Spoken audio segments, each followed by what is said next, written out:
Recordemos que habíamos dejado a San Pablo, que había llegado a Antioquía de Pisidia y que allí había comenzado hablando en la sinagoga a los judíos, y que, como se habían convertido tantos paganos, vimos enseguida la reacción de los judíos, que no soportaban que quedaran los no judíos en igualdad de circunstancias, por decirlo así, ¿no? De todas maneras, sin duda alguna, estuvieron bastante tiempo en Antioquía, puesto que veremos que dejan una comunidad fuerte y, digamos, de alguna manera organizada. Pero la reacción de los que no han creído es, pues, violenta, y los apóstoles, por lo tanto, tienen que marcharse. Pero es interesante ver que se nos decía que los cristianos, aquella comunidad joven que acababa de convertirse, y que por lo tanto se quedan en un ambiente hostil, sin embargo, se nos dice que se quedaban llenos de alegría y del Espíritu Santo.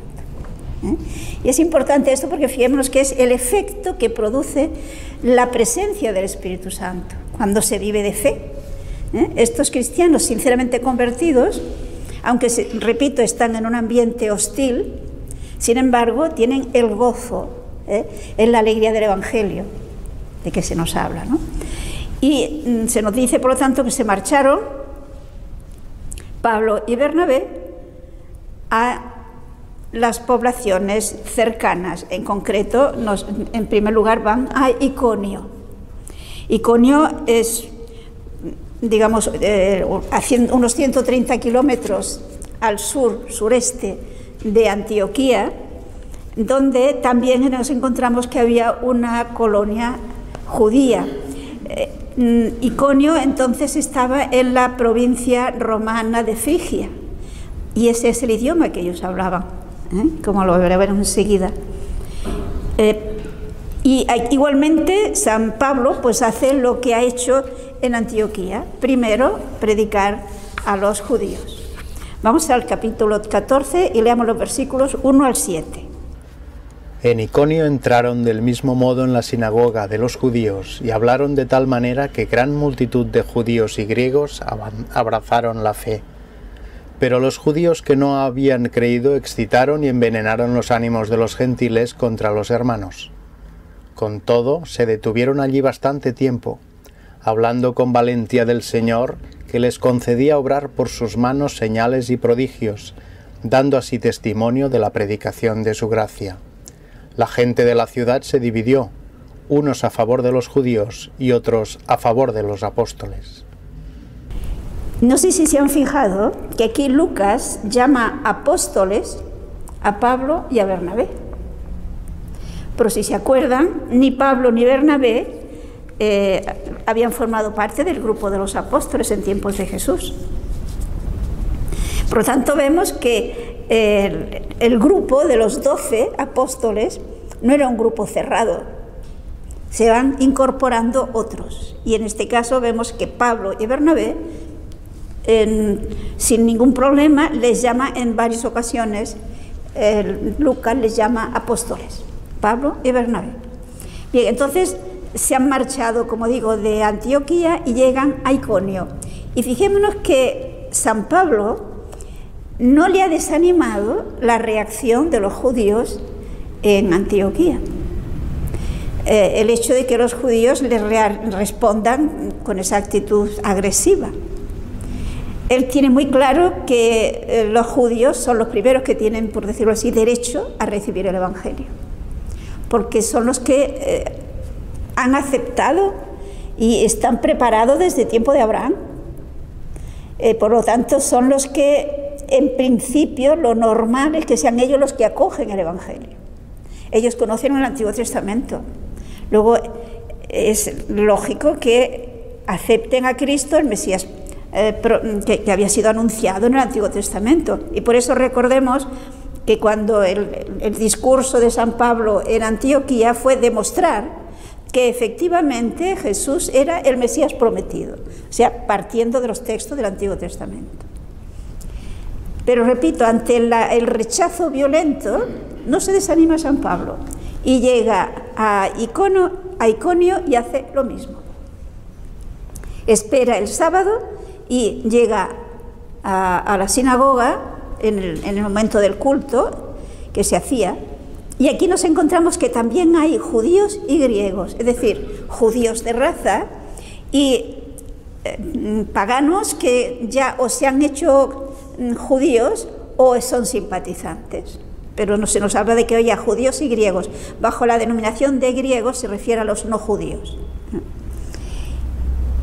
Y aquí San Lucas no nos cuenta, no nos relata otra vez lo que San Pablo dijo, pero podemos pensar que su discurso sería muy semejante al que tuvo en Antioquía. Sí nos dice de cuál fue la reacción de los que escucharon. Y fijémonos que en este caso hay una gran multitud de judíos y de griegos que creen.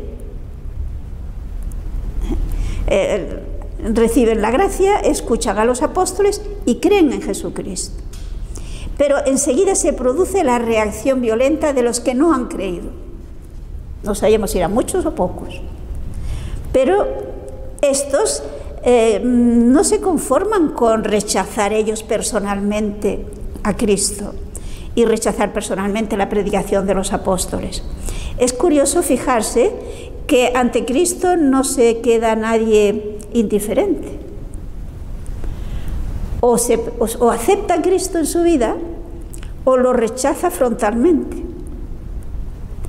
Y estos que no han creído, no solamente ellos lo rechazan, sino que buscan manera de que los apóstoles lo puedan seguir predicando, que no se siga extendiendo la fe en Jesucristo. Decía, ni entran ni dejan entrar. ¿Y de qué se valen? Pues fíjense que nos dice que exacerbaron los ánimos de unos gentiles, es decir, ellos que eran totalmente enemigos, digamos, no compartían nada con los gentiles, sin embargo, para esto los buscan. Y se valen sin duda alguna de gentiles influyentes para conseguir echar a los apóstoles de Iconio. Y nos ha dicho el versículo 4 que al fin la muchedumbre, por lo tanto, de Iconio se divide, unos a favor y otros en contra, es lo de siempre, ¿no? Y la reacción, por lo tanto, es que los que rechazan a los apóstoles, pues son violentos. Y no deja de ser un fenómeno curioso que vale la pena darse cuenta de que es así. El que acepta el camino de Dios, diríamos, es pacífico. Acoge y respeta el que el otro no lo acepte. En cambio, el que no le acepta no soporta que el otro haya quienes acepta y reaccionan con violencia.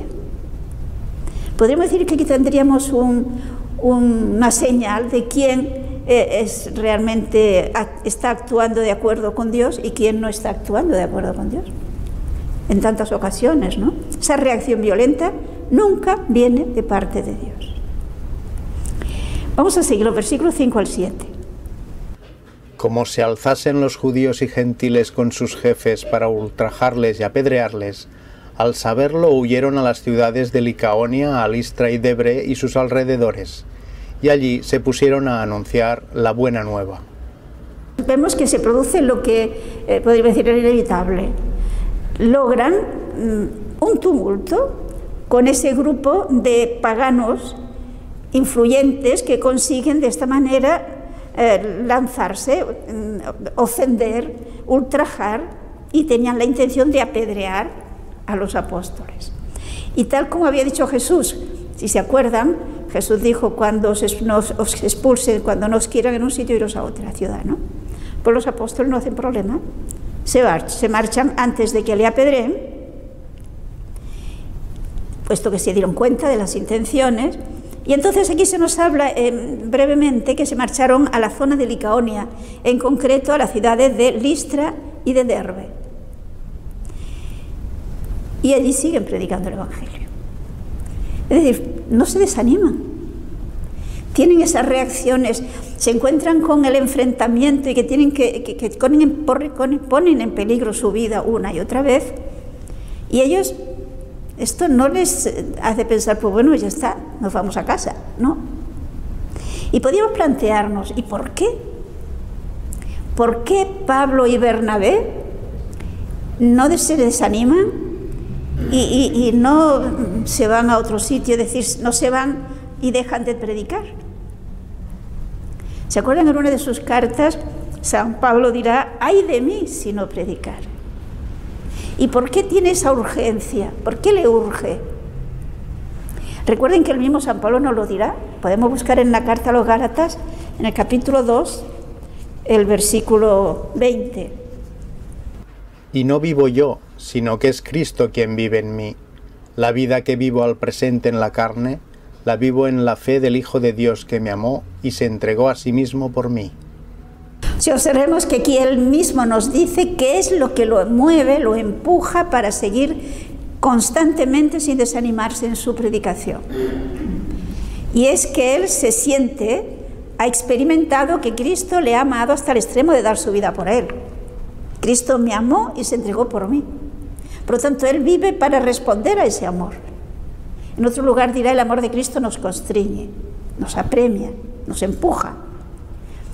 Porque si él ha dado su vida por mí, pues mi respuesta coherente es, si hace falta, darla también por él. Esta es la actitud por la que tantos mártires han dado su vida. Mártir significa testigo, son testigos del amor de Cristo y de la fidelidad a ese amor de Cristo, ¿no? Por lo tanto, San Pablo y Bernabé no tienen ninguna dificultad, le echan de un sitio con peligro serio de su vida y van a otro. De ese le echarán también, pues irán a otro.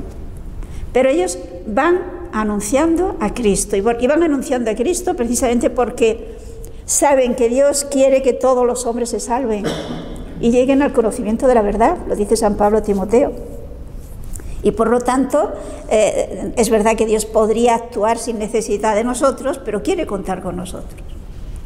Por lo tanto, él se siente urgido por el amor de Dios, por el amor de que Cristo personalmente le ha manifestado, a seguir adelante, pase lo que pase.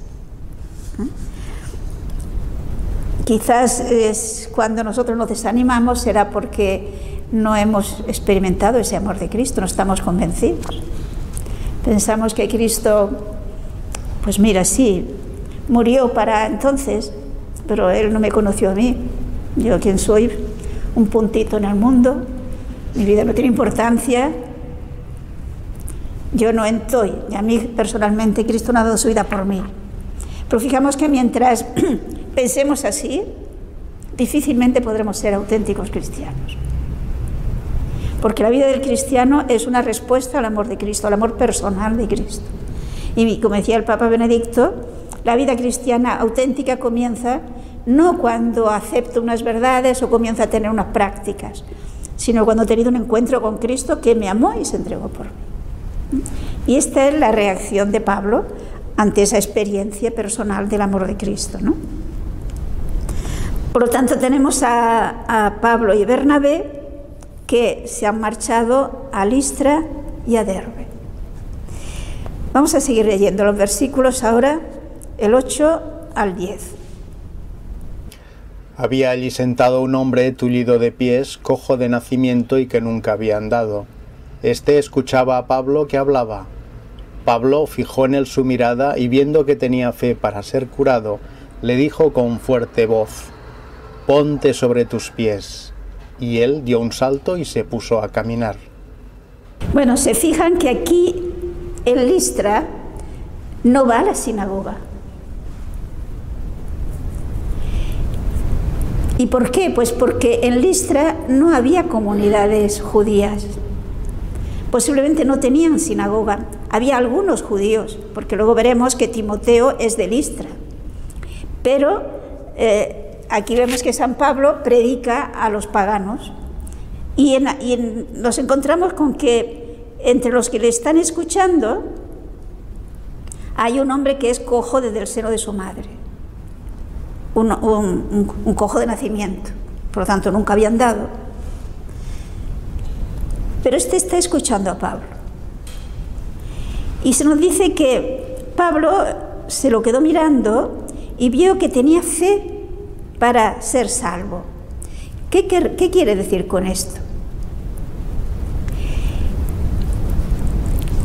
Fijemos que se dice que la cara es el espejo del alma, ¿no? Seguramente San Pablo vio en aquel hombre que estaba aceptando el mensaje que le estaba dando, que estaba predicando San Pablo, que había fe. Y por lo tanto, si había fe, podía hacerse el milagro. Recordemos que Jesús en Nazaret, por ejemplo, dice el evangelista que no pudo hacer muchos milagros porque no encontró fe. Aquí Pablo ve que este hombre tiene fe y por lo tanto, iluminado por el Espíritu Santo y sabiendo que puede, que tiene el poder de Dios, le dijo en voz alta para que todos lo pudieran oír: levántate y ponte en pie. Y él, que no había andado nunca, dio un salto y echó a andar. Yo no sé si se acuerdan que Jesús dijo, quizá lo podemos leer, vamos a leer en San Juan capítulo 14, el versículo 12. En verdad os digo, el que cree en mí, hará también él las cosas que yo hago, y hará mayores aún, porque yo voy al Padre. O sea, Jesús afirmó que los que crean en él harán las mismas obras que hacía Jesús e incluso mayores, porque va al Padre. Y por lo tanto es en nombre de Cristo que los apóstoles y muchos santos a lo largo de la historia, y si tuviéramos fe también lo podríamos hacer nosotros, obraban milagros. Y por consiguiente Pablo está convencido, sabe que Dios quiere hacer ese milagro, porque el milagro no lo hace Pablo, lo hace Dios, lo hace Jesús. Y la reacción es que efectivamente este hombre da un salto y comienza a andar. Y es muy curioso la reacción de todos los presentes. Pensemos que eran paganos, que eran politeístas, creían en muchos dioses. Y por lo tanto, lógicamente, ellos perciben este hecho desde su mentalidad de paganos. No habían tenido tiempo de dejar de ser paganos. Creo que lo vemos, ¿no? Y veamos cuál es la reacción. Leamos en principio los versículos 11 al 14. La gente, al ver que Pablo había hecho, empezó a gritar en Licaonio: «Los dioses han bajado hasta nosotros en figura de hombres». A Bernabé le llamaban Zeus y a Pablo Hermes, porque era quien dirigía la palabra.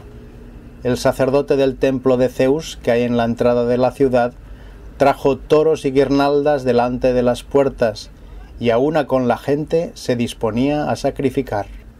O sea, con su mentalidad pagana, piensan que Pablo y Bernabé son dioses en forma humana. Y como que quien llevaba la voz cantante, quien hablaba, era San Pablo, pues le llaman Júpiter o Hermes, que le traducen en mi Biblia. Depende del nombre que le daban en Licaonia o en Roma, ¿no? Para los romanos. Y como que se pensaba que Júpiter o Hermes era como el mensajero de los dioses, pues Pablo era Hermes y Bernabé, en este caso, le llamaban Zeus. Y la reacción lógica es, pues si son dioses, pues hay que ofrecerles sacrificios. Y aquí tenemos que la muchedumbre los aclaman como dioses, pero los apóstoles no se dan cuenta. ¿Y por qué no se dan cuenta? Porque nos dice San Lucas que hablaban en licaonio y San Pablo no conocía el idioma. Por lo tanto, solo se da cuenta de lo que están entendiendo y de lo que van a hacer cuando los ve que vienen con los toros para ofrecerles el sacrificio. Por esto lo dice que trajo toros enguirnaldados, porque era el animal que se ofrecía a estos dioses, y estos los adornaban con coronas y tal, ¿no? Y vienen a ofrecérselo en sacrificio a Dios. Por lo tanto, fíjense a Pablo y Bernabé. O sea que se trataba de un acto de idolatría. Y lógicamente los apóstoles eso no lo podían aceptar. Pero a ver, ¿cómo se hacen entender si no hablaban su idioma? Seguramente, aun cuando su idioma, digamos, materno era el licaonio, algo de griego debían entender, o de latín. No olvidemos que el Imperio Romano había extendido allí, o sea que pertenecían al Imperio Romano. Y por lo tanto San Pablo seguramente les habría hablado o en griego o quizás en latín. Porque, como saben, el idioma de los romanos era el latín, pero ellos divulgaron el griego. Y en el Imperio Romano pues se hablaba también el griego, como idioma culto, por decirlo de alguna forma, ¿no? Y si no lo hablaban, al menos lo entendían de alguna manera. Pablo de alguna manera se había hecho entender, pero aquí no, les costó bastante que se dieran cuenta de lo que estaban haciendo. Vamos a continuar leyendo. Al oírlo, los apóstoles Bernabé y Pablo rasgaron sus vestidos y se lanzaron en medio de la gente gritando: «Amigo, ¿por qué hacéis esto? Nosotros también somos hombres, de igual condición que vosotros, que os predicamos que abandonéis estas cosas vanas y os volváis al Dios vivo que hizo el cielo, la tierra, el mar y cuanto en ellos hay, que en generaciones pasadas permitió que todas las naciones siguieran sus propios caminos, si bien no dejó de dar testimonio de sí mismo, derramando bienes y enviándoos desde el cielo la lluvia y estaciones fructíferas, llenando vuestros corazones de sustento y alegría». Con estas palabras pudieron impedir a duras penas que la gente les ofreciera un sacrificio. Como ven los apóstoles, cuando se dan cuenta, lo primero que hacen es rasgar sus vestiduras. Con lo cual, la gente se podía dar cuenta de que algo no funcionaba, es decir, que estaban escandalizados. Es decir, como no entienden bien o no lo entienden con rapidez lo que el apóstol le iba a decir, ese gesto sí que lo entiende.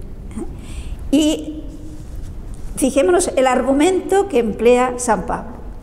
Primero, que ellos son hombres mortales igual que los demás y que por lo tanto ese acto, eso que iban a hacer de ofrecerle un sacrificio, es una idolatría, porque ellos no son dioses.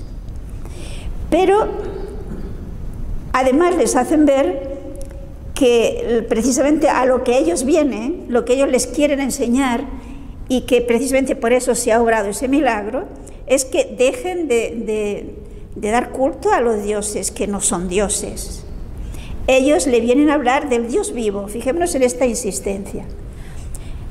Todos los demás dioses en los que ellos creían no son realmente dioses vivos, en el sentido de que no pueden actuar, porque no existen.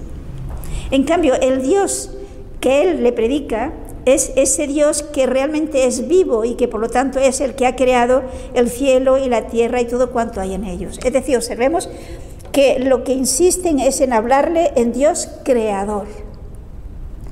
Algo que hoy día también de alguna manera se pierde de vista. Porque si Dios es el que ha hecho el cielo y la tierra y todo lo que existe, que dice aquí San Pablo, es el Dios vivo que actúa, evidentemente este universo merece un respeto, porque tiene dueño. Lo ha hecho Dios, pertenece a Dios. Luego hay que tratarlo con el respeto que merece. No podemos apropiárnoslo, no es nuestro. Y lo que tenemos que hacer es respetarlo, teniendo en cuenta lo que Dios quiere que hagamos en este mundo creado. Es algo que, como sabemos, el Papa actualmente insiste de un modo especial.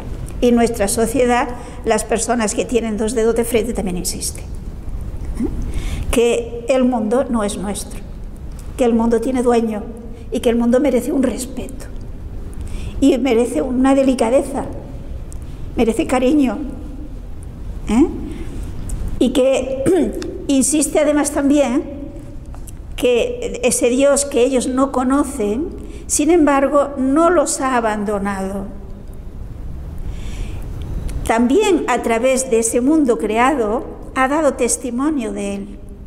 Es lo que San Pablo desarrollará mucho más ampliamente en la carta a los romanos, cuando nos dirá en el capítulo 1 que los que no creen en Dios no tienen argumento, digamos, no tienen justificación, porque lo invisible de Dios, dirá San Pablo, se ha hecho visible a través de la creación. Por tanto, le ha dado testimonio a través precisamente de las lluvias, de los productos del campo, de la naturaleza. La naturaleza habla de Dios. Y por lo tanto, al crear la naturaleza y al concederles los frutos que produce la naturaleza, les ha mostrado que Dios estaba con ellos y que lo que quiere es la alegría de ellos.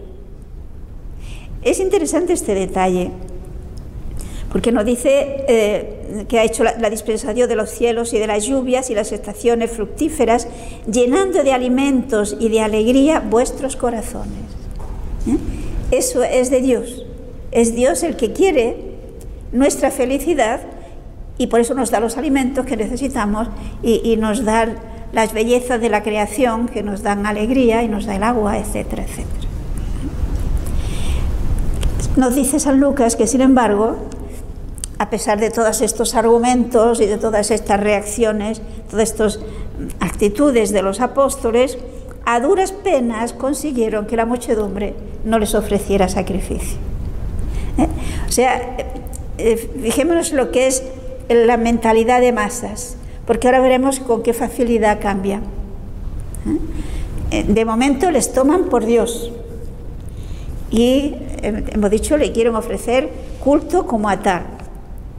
Cuando San Pablo les hace ver que no es eso, y que por lo tanto les lleva a que conozcan al auténtico Dios, al Dios vivo, al que les ama de verdad y al que hay que dar culto, pues les cuesta cambiar de pensamiento.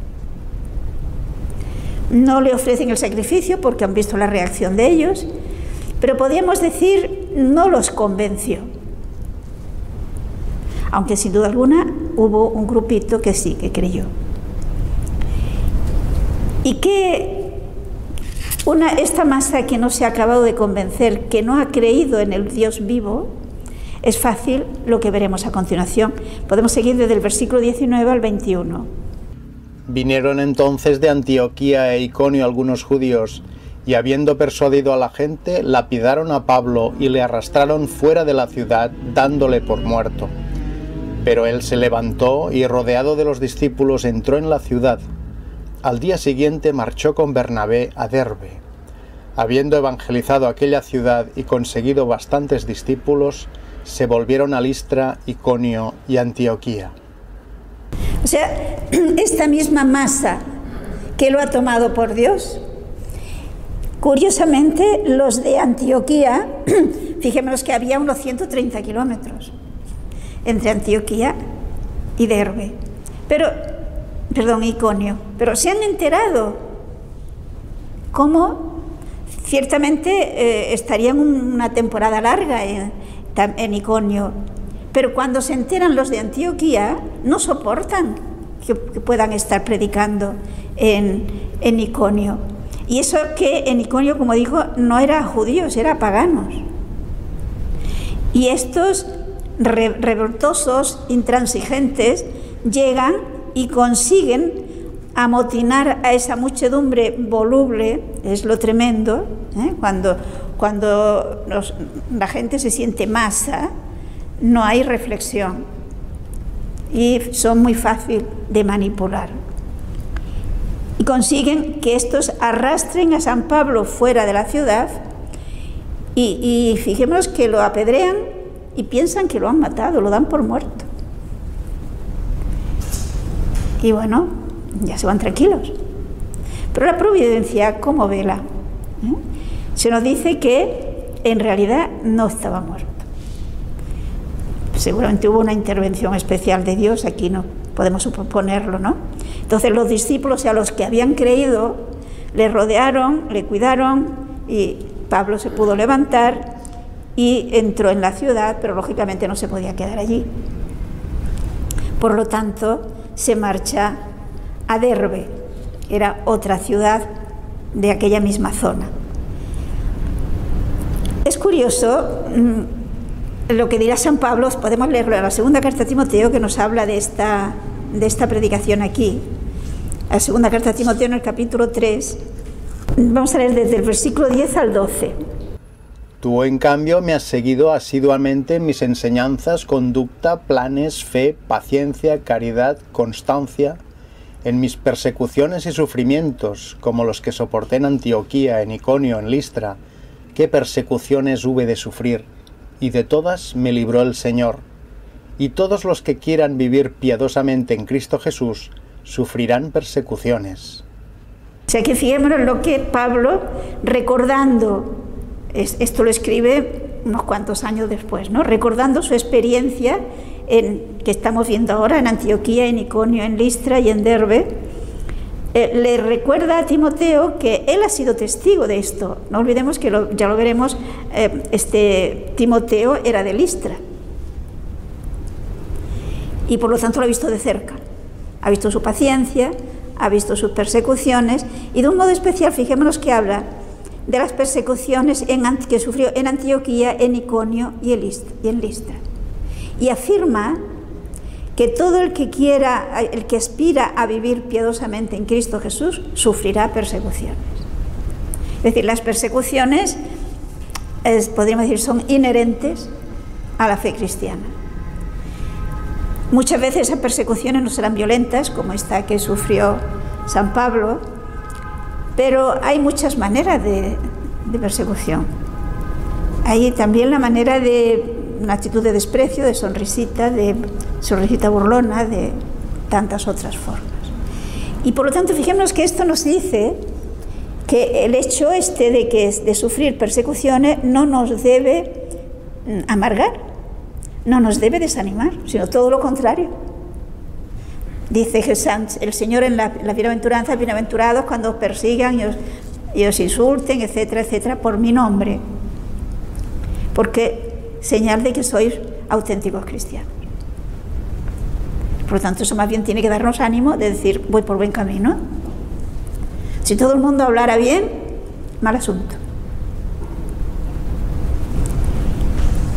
Y pienso que esto es importante en nuestro tiempo, que lo tengamos en cuenta, para que no nos acobardemos, digamos, no tomemos esa actitud de protegernos en el sentido psicológico, de cerrarnos. No, es el momento de dar testimonio. Y de dar testimonio precisamente porque podemos dar testimonio porque sabemos que no estamos solos, que Cristo está con nosotros. El texto que hemos leído de Gálatas, que dice San Pablo, no vivo yo, es Cristo el que vive en mí.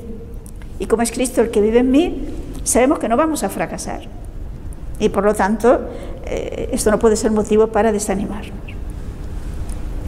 Bien, entonces hemos visto que tienen que salir, por lo tanto, de Iconio, y se nos dice que al día siguiente se fueron a Derbe. Si os habéis fijado en el texto de Timoteo, cuando habla de sus persecuciones, se nos habla de las persecuciones que sufrió en Antioquía, en Iconio y en Listra, pero de Derbe no dice nada. El Señor permitió que en Derbe le dejaran tranquilo. Ahí pudo predicar sin mayor problemas. Continuemos. Confortando los ánimos de los discípulos, exhortándoles a perseverar en la fe y diciéndoles: es necesario que pasemos por muchas tribulaciones para entrar en el reino de Dios. Es decir, aquí vemos que, por lo tanto, en Derbe pueden estar un tiempo, están predicando y consigue conversiones. Y allí no encuentra oposición, no encuentra persecuciones. Tienen un tiempo, el Señor les permite que descansen también, ¿no? Y que puedan encontrar una actitud positiva entre los habitantes de Derbe. Pero una vez formado a aquella comunidad cristiana de Derbe, fijémonos la actitud de San Pablo, que es muy importante. Va a regresar, va a hacer el camino contrario al que ha hecho hasta ahora y va a ir a los lugares donde ha sido perseguido.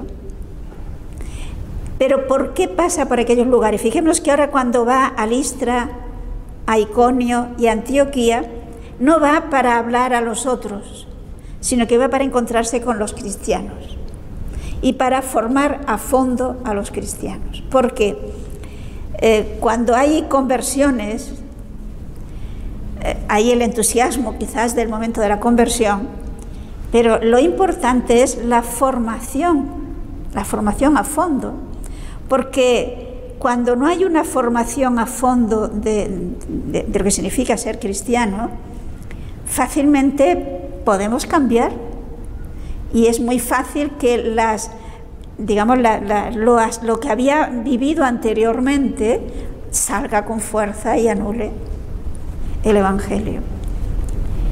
Y por lo tanto San Pablo regresa por todos aquellos lugares para formar a fondo, repito, aquellas comunidades de Listra, de Iconio, de Antioquía.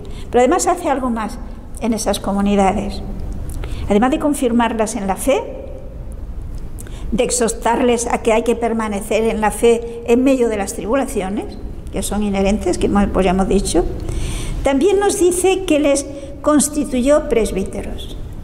Es decir, fijémonos que deja aquellas comunidades de alguna manera inicialmente organizadas.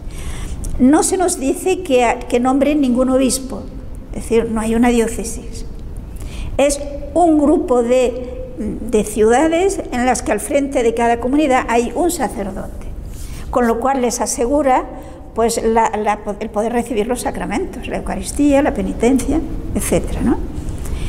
Aquí no se nos insiste de cómo consigue, de dónde saca a estos sacerdotes, pero sí se nos dice que les constituye presbíteros por la imposición de sus manos. Es decir, fijémonos que es el rito del sacramento del orden. Hay varios textos en los que San Pablo dice de una manera mucho más clara quizás que aquí ese rito del sacramento de la penitencia, del sacramento del orden. 1 Timoteo 4:14. No descuides el carisma que hay en ti, que se te comunicó por intervención profética mediante la imposición de las manos del colegio de presbíteros. Le dice San Pablo a Timoteo que no deje de lado, podemos decir, no olvide esa gracia que tiene, que la ha recibido mediante la imposición de las manos. En el capítulo 5 de la misma carta, fijémonos el versículo 22. No te precipites en imponer a nadie las manos, no te hagas partícipe de los pecados ajenos, consérvate puro. Cuando Pablo dice a Timoteo que no imponga de ligero las manos a nadie, que por lo tanto sería participar de los pecados que pudiera cometer ese, indirectamente, ¿qué nos está diciendo? ¿Quién era Timoteo? ¿Un obispo? A ver, solo el obispo puede ordenar sacerdotes. Por lo tanto, le dice que vaya con cuidado, que no se precipite a la hora de imponer las manos a nadie. O sea, fijémonos que ya al principio mismo del cristianismo, el rito para la práctica de los sacramentos ya estaba, igual que ahora. Se han añadido pequeños detalles para completar el significado, ¿no? Pero lo que es propiamente la materia y la forma de los sacramentos ya están. Todavía podemos buscar otro texto en la segunda carta también a Timoteo, en el capítulo 1, el versículo 6. Por esto te recomiendo que reavives el carisma de Dios que está en ti por la imposición de mis manos. O sea, fijémonos que aquí, por lo tanto, quien ha ordenado, quien ha consagrado obispo en este caso y quien han ordenado de sacerdote a Timoteo fue Pablo. Y se nos dice que la gracia está en él, por decirlo así, ¿no? No es una cosa pasajera, es permanente y que por lo tanto lo que tiene que hacer es avivarla, actualizarla. Algo así podemos decir nosotros del sacramento del bautismo y del sacramento de la confirmación. Son sacramentos que se reciben una sola vez, imprimen carácter, el bautismo, la confirmación y el orden. Y que por lo tanto también nosotros tendríamos que decir que debemos avivar esa gracia que hemos recibido, la tenemos. Hemos que actualizarla y avivarla. Vale, pues Pablo, volvemos a Hechos, en todas aquellas comunidades de Antioquía, de Iconio y de Listra, ha puesto al frente de ellos sacerdotes para que mantengan y digamos, puedan alimentar esa comunidad cristiana.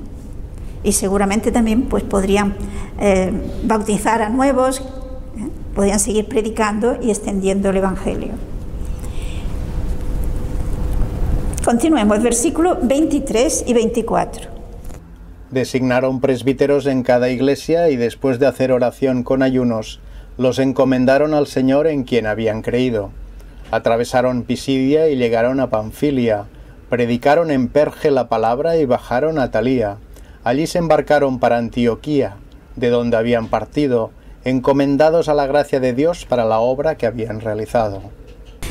O sea que fijémonos, si recordamos cuando llegaron, se nos hablaba igualmente de que llegaron a Perge, y parece ser como que antes no habían predicado en Perge, y por lo tanto nos dice que cuando han atravesado toda la Pisidia, es Antioquía de Pisidia, han atravesado los montes que decíamos antes, ¿no? Recordemos que San Juan Marcos se asustó y se marchó a casa cuando vio aquellos, pues atravesaron, llegaron a Panfilia y se nos dice que allí predicaron la palabra en Perge, o sea, antes seguramente no la habían predicado.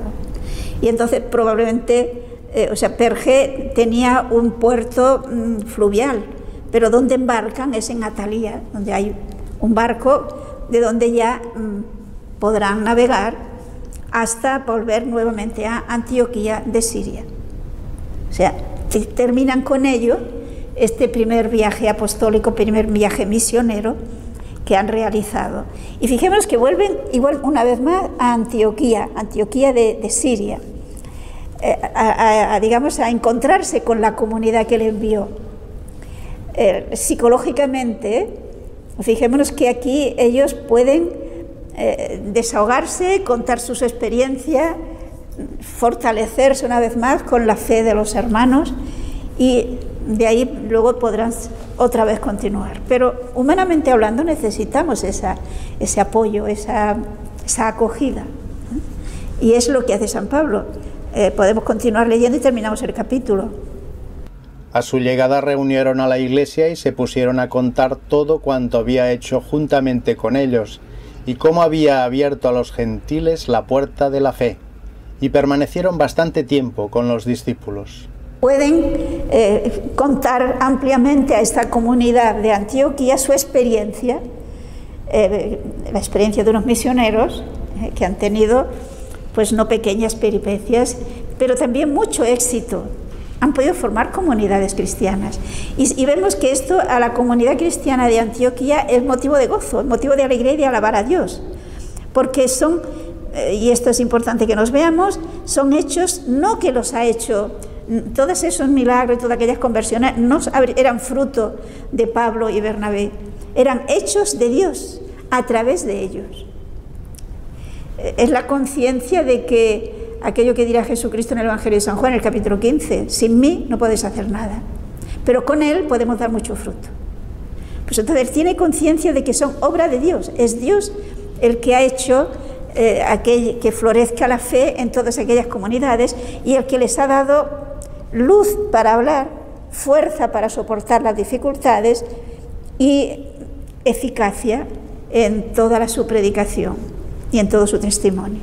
Y por lo tanto, la comunidad da gracias a Dios. Esa conciencia de que no es obra de los hombres, sino obra de Dios. La Iglesia es obra de Dios. Pobre de la Iglesia si no fuera obra de Dios, si fuéramos nosotros los que lo llevamos, ¿no? Alguien dijo que si la Iglesia no la han podido destruir los hombres, es que es indestructible. Porque ninguna sociedad humana fuera de la Iglesia ha podido soportar todo lo que ha podido soportar la Iglesia a lo largo de 20 siglos.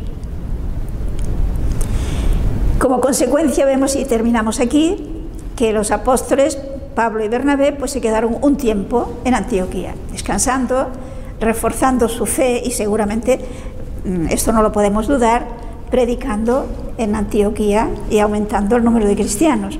En el capítulo 15 nos vamos a encontrar, y esto lo dejamos para el próximo día, con el primer concilio ecuménico de la Iglesia, que surge precisamente a raíz de esta predicación de San Pablo y de Bernabé. Surge el problema una vez más de si hay que obligar a los cristianos a cumplir la ley de Moisés o no. El pueblo judío creyente, que se habían hecho cristianos, les costaba aceptar esa igualdad de condiciones. Algo que se les había predicado de tiempo de Abraham, hagámonos también cargo de ello, ¿no? Son muchos siglos de ir transmitiendo de padres a hijos la necesidad de la circuncisión y luego de las demás leyes, pues romper de pronto con esto no es fácil. Y por lo tanto tendremos la reunión del primer concilio ecuménico en Jerusalén. Por eso lo dejamos para el próximo día. De momento hoy quedamos aquí.